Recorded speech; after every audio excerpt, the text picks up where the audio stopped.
What's up, y'all? Welcome back to Living Corporate. My name is Ade.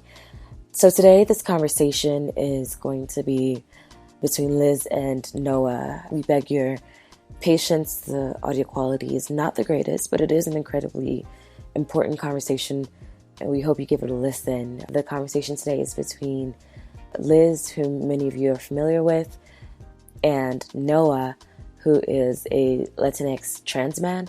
And Noah spends some time exploring his different experiences over time. And Liz has a great conversation with Noah about what it means to be a first-gen trans man. As you know, he did not originally begin his interactions in corporate spaces as simply a queer person. His transition followed the course of his career. His transition happened concurrently with his career. It's an important conversation. I think it's an interesting one to listen in on, and I think it's also important for anyone who identifies as an ally to understand what life is like and what it means to exist at all of these different intersectionalities or all of these different intersections of identity and how that might affect your work experience. In particular, Noah illustrates his point with several anecdotes about his experience in the workplace and juxtaposes his experience with, what others might have experienced or what they did experience in comparison to what the reaction was to his behavior in the workplace. And I think it's so important that as we, particularly for folks who manage others, that as we function within corporate spaces, that we understand what it means to hold space for others, what it means to be allies, what it means to manage others responsibly. And with that, I'm gonna let Liz and Noah take it away. We hope you enjoy the conversation. Please send any questions or comments our way. We would love to hear from you. Thank you for listening. This is Living Corporate.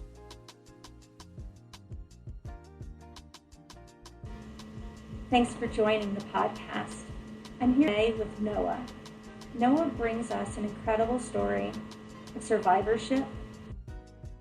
We've talked about how being labeled, being boxed in, finding your place on the spectrum of what it is. Because his story is so rich in terms of losses of race and gender and ethnicity that come together and create that are particularly challenging to navigate. And so I'm really happy for you to introduce yourself, please, to the group.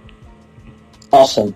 Well, first of all, it's I'm excited to start listener response, and I always forget that hear others' experiences because it's inevitably at least a person out there. So thanks again for having me. My name is Noah.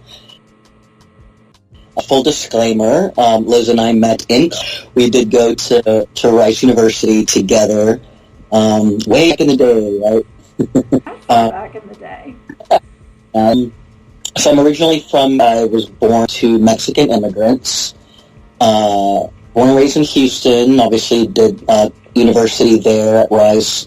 And I feel like I've lived 3 lifetimes in this short amount I've been on this earth. Went from, coming out as queer in college to eventually moving across the country. I am in my late 30s. So my medical transition just a few years ago. I consider myself female to male transgender man. And I moved up to England for graduate school, and I've had a whirlwind of an experience the last few years. Whirlwind is probably the right of your life. You've had a diversity of career experiences. I mean, you're an educator as well as a scholar. You've done so many different things over the course of your career.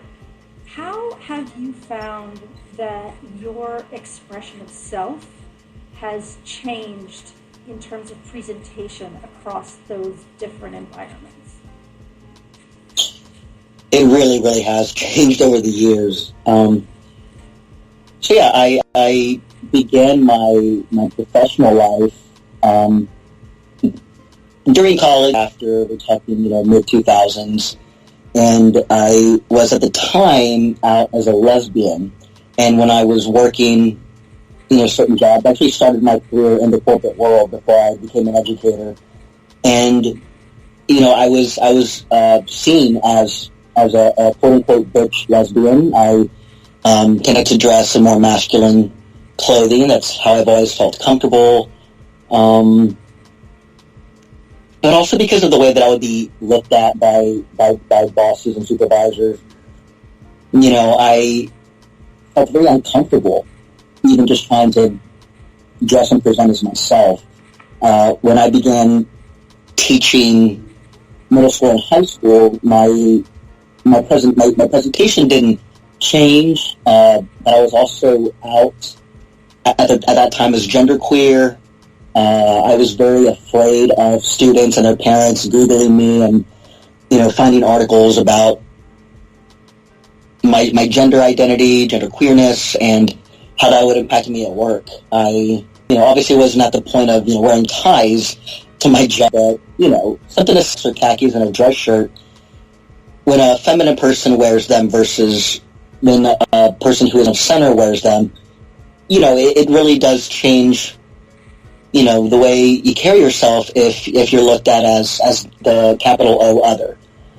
That I have medically transitioned. I'm pretty much cisgender passing, and I'm currently looking for work.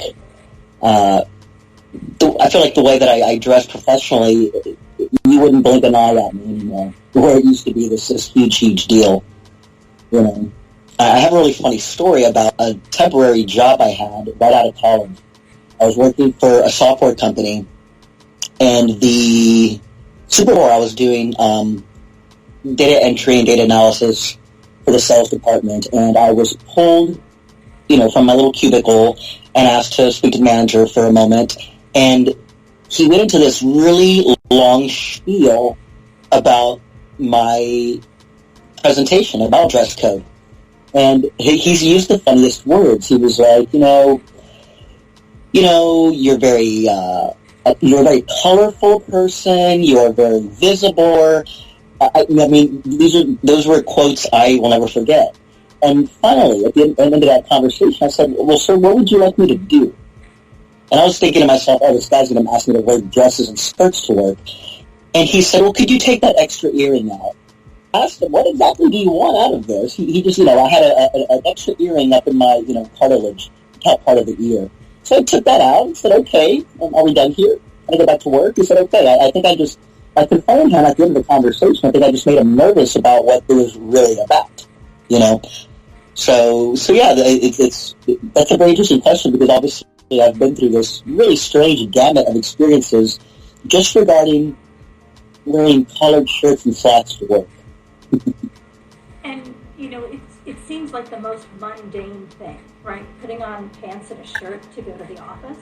Literally putting and yet it's so fraught for people in our community. And it's something I think about as well in terms of how do I express my own identity. I've always, my insides have always matched my, always identified as a woman, always identified femme of center. But certainly an aspect of my identity has been that I'm not high femme. And it's so interesting to see how we navigate this impression management that we others. And in some senses, for ourselves.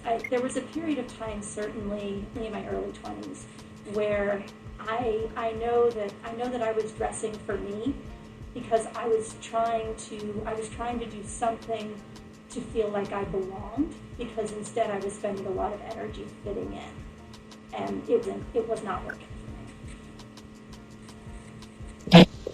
Understandably, yeah. So, I find it really interesting that now, as you say, you really pass as a cisgender male, and if anyone were to pass you on the street, they wouldn't give you a second glance, Right. because you do present certainly masculine in the center. I'm curious, as somebody who was, had a gender queer identity, somebody who has always had the ability to appreciate and revere the benefits of the feminine, not necessarily identify with the feminine, but certainly to embrace the feminine. Do you feel that you're in any way now boxed in by the way in which you're read, or have you achieved? Interesting question. When I come out to people, the non-binary, I don't want to say the center because that's but the outside the realm of the binary ones and zeros. I do feel sometimes pigeonholed as to what people expect of me. Do I prefer, even in professional settings, to wear your typical masculine clothing? Of course, but in my day-to-day life, to be super restricted. Not that I necessarily want to wear hyper feminine clothing either, but restricted as to what is masculine, what is feminine. It brings to mind a lot of past experiences on what is acceptable of the feminine person to wear versus the masculine. When you look at the same articles of clothing, and it's interesting that our conversation's already kind of devolved over to just clothing, but I mean it's it's a very visible part of our community. It's a huge part of our oppression. I'll give you another great firsthand example. When I was an educator, I one day went into the teacher's lounge to make some copies, as we are often doing, and I was teaching summer school, and I was wearing, simple khakis, collared shirt, and a pair of, Converse sneakers. It was summertime, and, we weren't dressed as hyper-professionally as usual. I had noticed during the week that one of the female-identified teachers was wearing a nice skirt and blouse with some matching Converse, which I thought was an adorable look, and that was no big deal. I wear, a very similar outfit on the masculine end of the spectrum, and as I am making copies this day, the school director walks in, stands next to me, puts his hands in his pockets, looks down at my feet, and just stands there until I noticed him, which is a very typical managerial tactic in Canada or in any organization. So, let the employee know what you think without saying anything, which I've always found very strange. He just stared at my shoes until I looked at them and looked at him, and he noticed I acknowledged what he was looking at and walked away, and I thought, well, this is so strange. The same simple article of clothing is okay for a woman to wear at work, but because at the time, I was presenting as a masculine woman, there was a different reaction. And to this day, I just find that so very strange and wonder, now that we've progressed a little bit as a society, would that still have been a big deal today? So again, that's just, one very small example. But should I today, let's say I, end up teaching high school again, for example. If I were to walk in, now that I'm cis-passing with your standard male, masculine professional outfit, if I wore the mascara and eyeliner, for example, because I felt comfortable doing that day, would that be acceptable, or would that also cause, issue with a school director or with administration? I don't know. I think that's such a fair question, and I think it's one that many people are grappling with as they come to identify and find their gender expression as not fitting one of society's particularly rigid norms. Right. And again, we're just talking clothing so far. We haven't even gotten into what it would be like to change your hairstyle, or to do the makeup thing, whether you are a feminine male-identified person, or there's so many different factors at play when it comes to gender presentation, and that's just, again, gender presentation. We haven't even gotten into queer identity. There's so many factors at play that we go into. So I'll let you guide the conversation. Well, I so appreciate you bringing that up, though, because that really, to me, is at the heart of our conversation. Is the incredible richness of the experience, but also all of the nuance and all of the texture.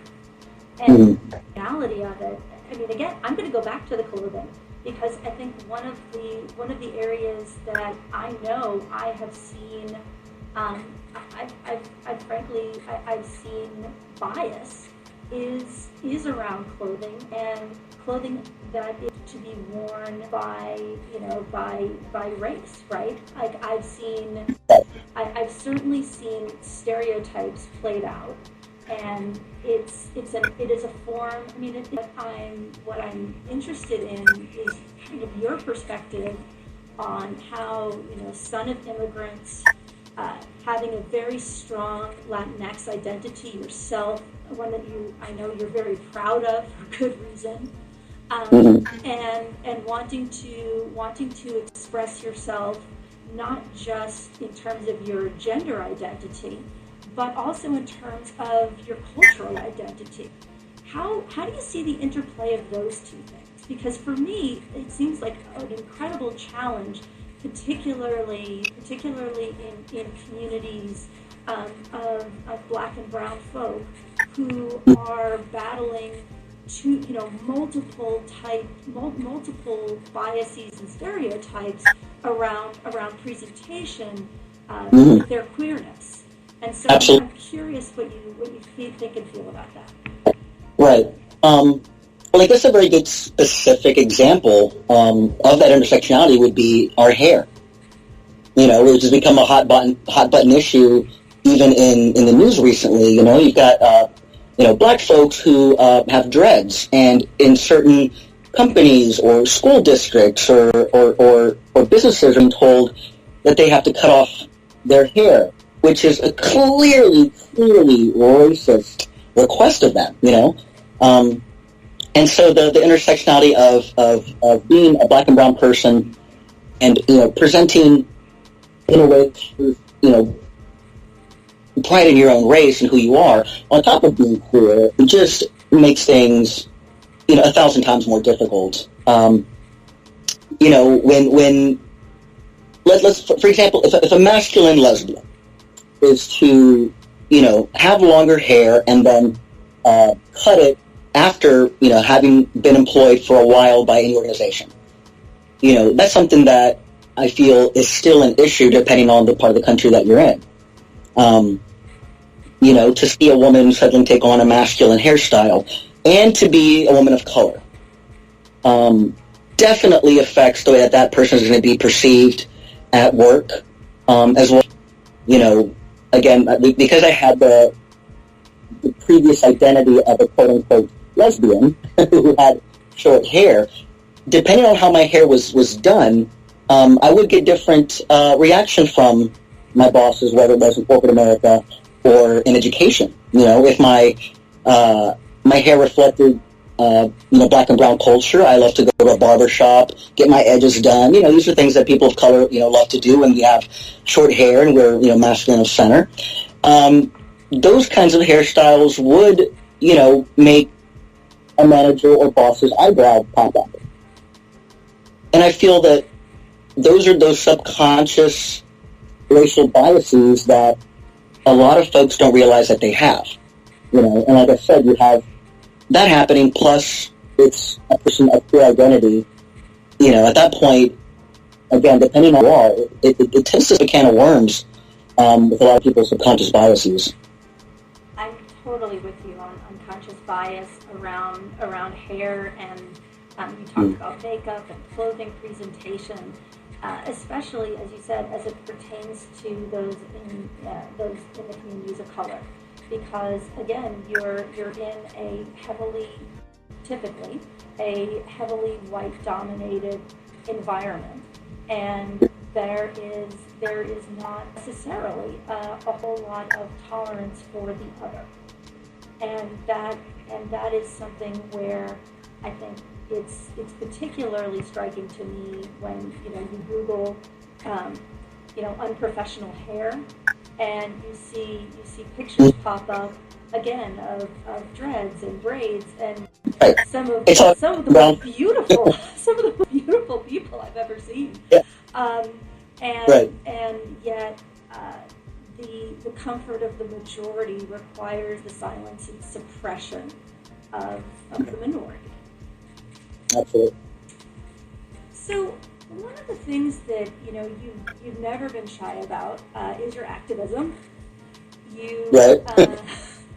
And it's one of the things that I've always admired most of you. And I think similarly have always looked for ways to really bring your story out and to make things very personal.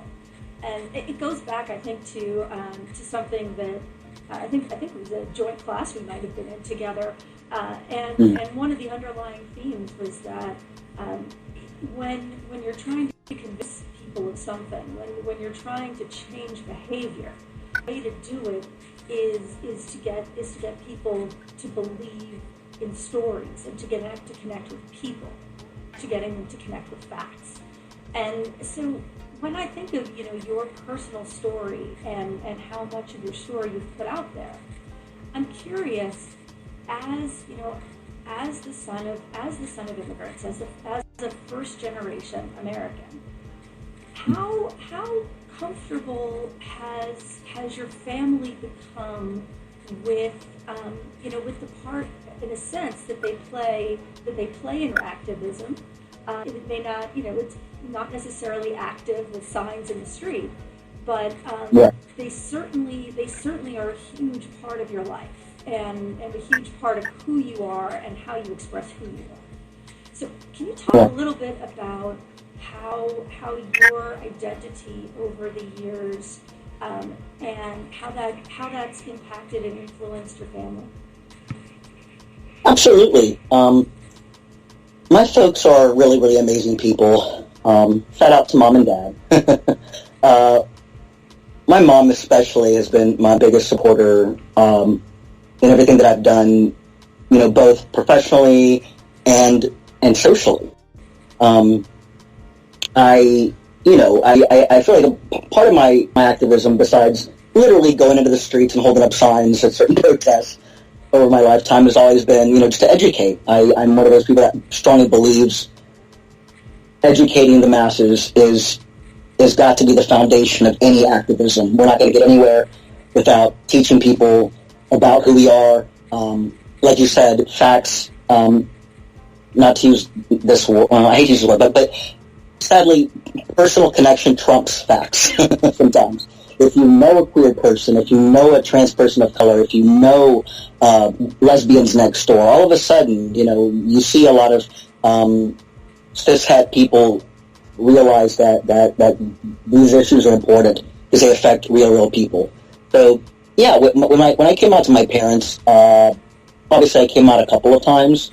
Initially as queer at 19 in college, and my dad's initial reaction, verbatim, was, whatever you do, don't let this ruin your life. And I thought that was a very strange phrase for him to use, but he said it in English, and talking to my mom about it later, I realized what he meant by it was to not allow my identity to be something that affects me at work, or be something that causes me to be hurt by someone or to become depressed. Unfortunately, while that was a very well-meaning thing to say, it did impact me in all of those ways. My father's brother, my uncle Ezekiel, was gay himself in a very small town in Mexico. He died just a few years ago, about 7 years ago, of alcohol-related illnesses. which I believe was partially because of him being queer in a very, very small town in rural Mexico. So my father was very aware of the impact socially that being queer can have on someone. So he's been a big part in just kind of being protective. He's fully accepting of my identity, but again, he's a very practical man, and has always been concerned about how my identity will impact me scholastically, at work, in just general society. My mom, on the other hand, has always had more of a, not necessarily a hands-on approach to supporting the activist part in me, but I'll give you a great example. I was interviewed about my genderqueer identity back in maybe 2006, 2007. And this was in one of the local papers. And she went to the grocery store to pick up a couple of them. And, one of my friends was on the cover of this magazine, this local newspaper, was, just walking out of Kroger, picking up these newspapers, and she said someone looked at her really funny because the title, was very obvious, a queer article. And she looked at this person, and she said, well, my child is in this magazine, and she just, picked up a bunch more and walked away. Little things like that show her support, socially, which I think, little things like that make a huge impact. Whoever was looking at her, scoffing at her, or picking up this particular magazine, probably changed their mind a little bit. Oh gosh, I didn't realize, okay. That's the reason why this woman was picking up a bunch of these newspapers. Their child is in this article, and that's a big thing, And to this day, whatever I'm doing regarding, school stuff, recent graduation, getting back into the workforce, my mom has been both scared for me as well as very proud. As you know, I recently, survived a traumatic brain injury, and speaking to my mom about that in person, she was really, really scared. And my entire family was very impacted by that. To this day, we don't know if it was a hate crime or not. There was no video evidence. All this was investigated by local police to narrow down any suspects and arrest anyone. So, this assault is just going to be part of my history that is, it's going to be this horrible mystery of who may have done this, but on the other hand, I'm very grateful to be here to be able to tell that story, to be able to teach my parents, what it's like to be a queer person and trans person in the world, and to see them grow and change. To grow and become so accepting and be, just the model of trans parents. I think it's what keeps me optimistic at the end of the day. When I'm looking forward today, for example, I'm, never again going to be in the closet. I never again want to work for an organization, goes out of the way to make sure, queer folks at this organization or place of employment, color, feel safe, feel just as valued a part of the team. I don't see myself doing anything different. I couldn't even imagine being employed again at any place where I'd have to be in the closet or hide who I am. Because all that does is, hurt not only myself, but it hurts the rest of the community. Anyone in our community not able to be visible, that reverberates out into the rest of the community. We feel that. Absolutely. And I'm always struck by the passion with which you speak, because I know that, one, it comes from so deep within you, but also I know how much you have loved other people who have had similar challenges. Maybe they did not necessarily have supportive families the way that you did, and they struggled. They struggled with academics. They struggled to find employment. And again, I'm grateful, and appreciative to you for bringing up your assault, and I'm so sorry that you had to go through that experience and the TBI. I'm curious, having had that experience and knowing what the statistics are like in the United States for, frankly around the world, for violence against trans persons, but in particular, trans people of color.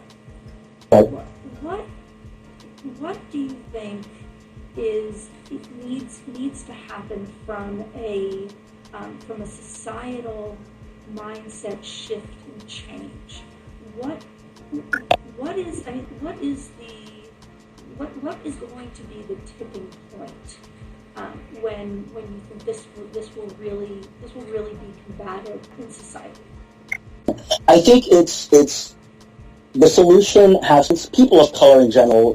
Sadly, I became part of the statistics, which infuriated me. But at the same time, once I was well enough to rationalize things mentally, I was not that surprised. So I think the solution has to be at least twofold. Trans women of color, especially black trans women, are the most statistically likely, and some of them are sex workers, because it is so difficult in a society to be a trans person of color, again, especially a black trans woman, and look for gainful employment without the discrimination that's rampant out there. So some people turn to sex work as part of a way to combat poverty. It's a survival tactic. So we've got to look at poverty. We've got to look at systemic racism and transphobia in the workplace, how that impacts queer and trans folks, especially queer and trans folk of color, and their ability to just simply go out, work, make a living. So we're looking at, the need for, in my opinion, we've got to have a federal equality legislation put in. It can't be just state to state anymore. There's got to be a federal bill outlining discrimination on the basis of sexual orientation, gender identity in the workplace. And that in and of itself will be huge in helping, like I said, trans folk of color working, having stable income, helping with poverty. And on the other hand, we've got to keep educating society and keeping queer and trans folk in the history books, keeping queer and trans folk in mind when you're teaching anything from musical history to American history. We've got to keep queer and trans folk in mind, not only in traditional high school, college education, but also in the workplace. Are we not only having these, I hate the word diversity lately, but are we having diversity or educational workshops in organizations? Are we teaching teachers, for example, to better understand their trans and queer students? So it's got to be you've got to have a nuanced approach to solving the issue, but at the end of the day, it all starts with legislation and education. That is a very powerful statement, and I so am with you in terms of the issues with poverty and lack of accessibility of gainful employment and job opportunity. Because when you take away the opportunities for people to pursue legitimate work, then you literally leave them with no other options, and that is an untenable position in which to place people as a civilization, as a civilized society. Right.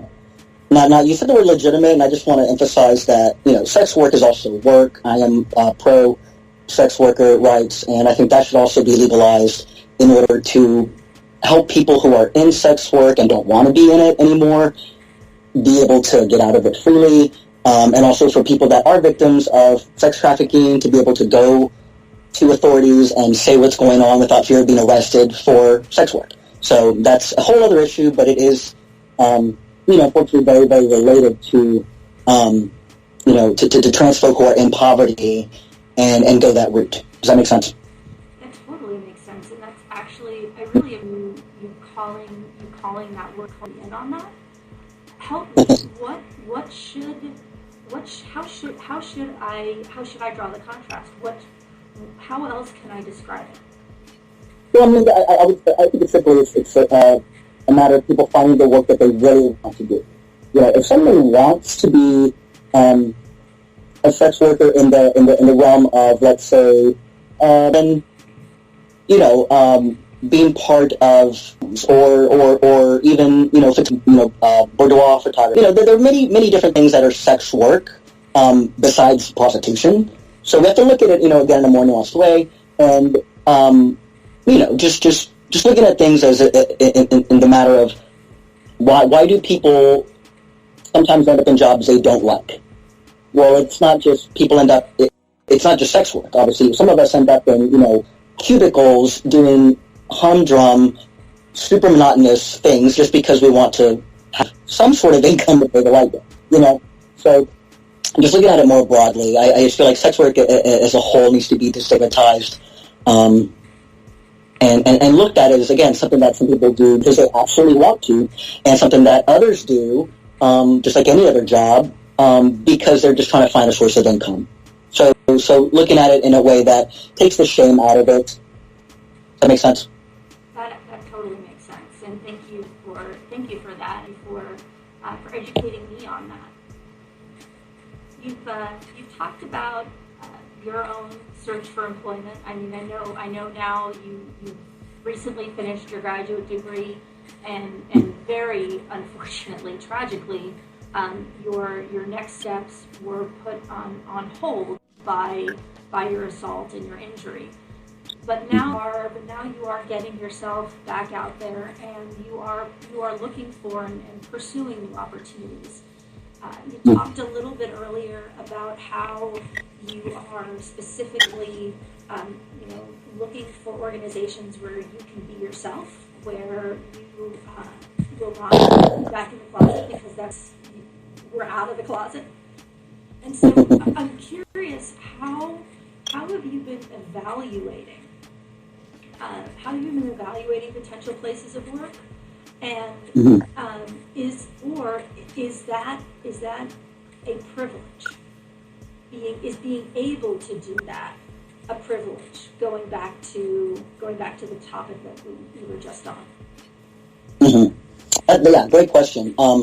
I do take into account the fact that I do have privilege in certain areas. I have educational privilege that I know a lot of my peers, just weren't able to have, either because of their grades in high school, not being able to go to college, or financially not being able to even, get to the college they were accepted to.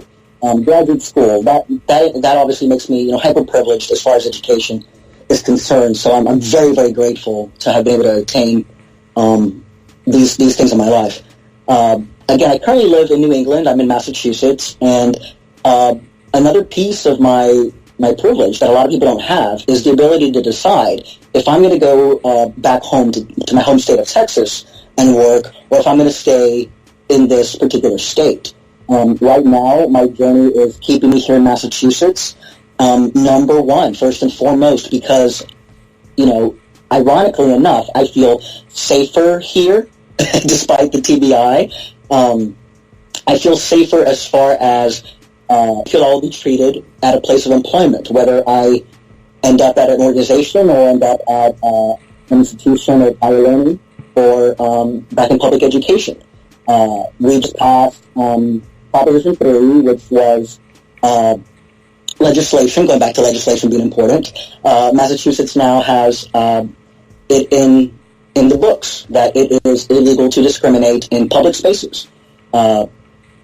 If someone's gender identity or sexual orientation, military status, so many factors, any of those things, all of those things are now protected under Massachusetts law regarding, again, public accommodations as well as employment. So as far as that goes, I feel safer if I were to to work up here in Massachusetts versus Texas, where, and people forget this, in Texas you can still be fired for being gay. You can still be fired for being queer, being bisexual, transgender. You can still be fired in Texas. So that's been a huge part of my decision making as far as geographically where I'm gonna stay, and also looking at different organizations. I've been looking at nonprofits as well as institutions of higher. And again, I'm blessed that most where I are much more progressive as far as treatment of employees. Not to say that New England is perfect by any means. We've got our issues up here that we're constantly dealing with, hence continued activism and literally getting out of the streets and protesting awful things when they happen. But yeah, like that, I do consider my privilege. Also, now that I'm cis passing, I go to an interview now, people listen to me rather than kind of look away like they used to when I was a woman presenting masculine of center presenting woman versus now. And that's an entirely different conversation. The difference of how I get received and how much more people listen when you have a male voice versus what it was before. Yes, I think that patriarchy is an entirely different conversation. Oh, absolutely. Entirely different. So Noah, looking toward the future and thinking about your legacy and what you want to create and leave in this world, and what the imprint that you are going to make is. Where do you see the arc of your career, your activism, your journey? Where do you see that going? And what's your hope for the future, and for those listening who are still not able to be living their fully authentic selves in the place that they're in? What words of encouragement do you have? That's such a beautiful question. I do want to have children at some point. When you said the word legacy, I immediately thought of not just the physical things that I'll leave behind, and not just words I'll leave behind, but I actually do want to have children at some point, and as corny as it sounds, leave them with a better world than what I came in with. A school I used to teach at, we had this statement, we always leave a place better than we found it. And I would teach the kids that doesn't just mean walking in the cafeteria and picking up trash, or going on a field trip and making sure to wipe your shoes before you walk in and stuff on carpet. It's more than just that. It's literally, let's leave this entire planet better than we found it. And so I've kept that as a mantra with me. So as far as that goes, I would love to. I have one book I've written of short stories that I'm seeking to get published. I want to leave some writing behind. I've been debating whether or not to write a memoir, or whether or not that would be, if I would be doing it for the right reasons, for being visible for the sake of others and not ego, then I may pursue that in the future. But I want my personal legacy to be education behind, whether it's just teaching students high school and college level and impacting their lives in that way, or whether it's through my writing or through my activism. I want to leave more knowledge behind, and more visibility for queer and trans folk. As far as this next generation, I'm actually so super hopeful. When I look at Generation Z, which I think is what they want to be called, I'm not sure, but the generation. Let them self-identify. We'll let them self-identify, exactly. When we come from what I call the Oregon Trail generation, when growing up, we experienced so many beautiful things after Stonewall, but we weren't there yet regarding, certain things like marriage equality. Okay, we've got marriage equality. What's the next step? Or we're looking at, again, having a federal anti-discrimination bill that includes gender identity and sexual orientation. It's been 50 years since Stonewall. I don't want it to take another 50 years for me to be. And my words of encouragement for, folks that are still in the closet and for the younger folk coming out as queer, trans, non-binary, keep fighting the good fight.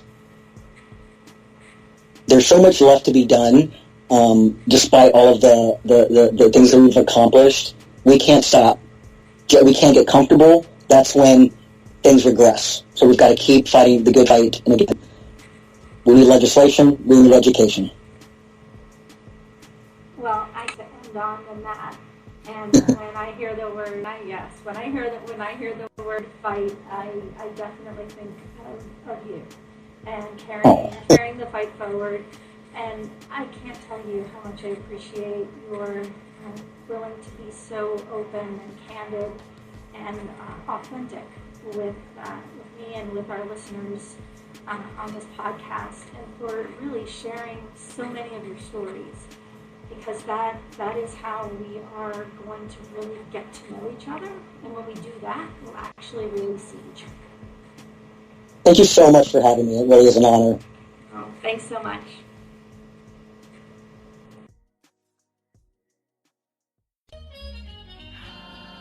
Living Corporate is a podcast by Living Corporate LLC. Our logo was designed by David Dawkins.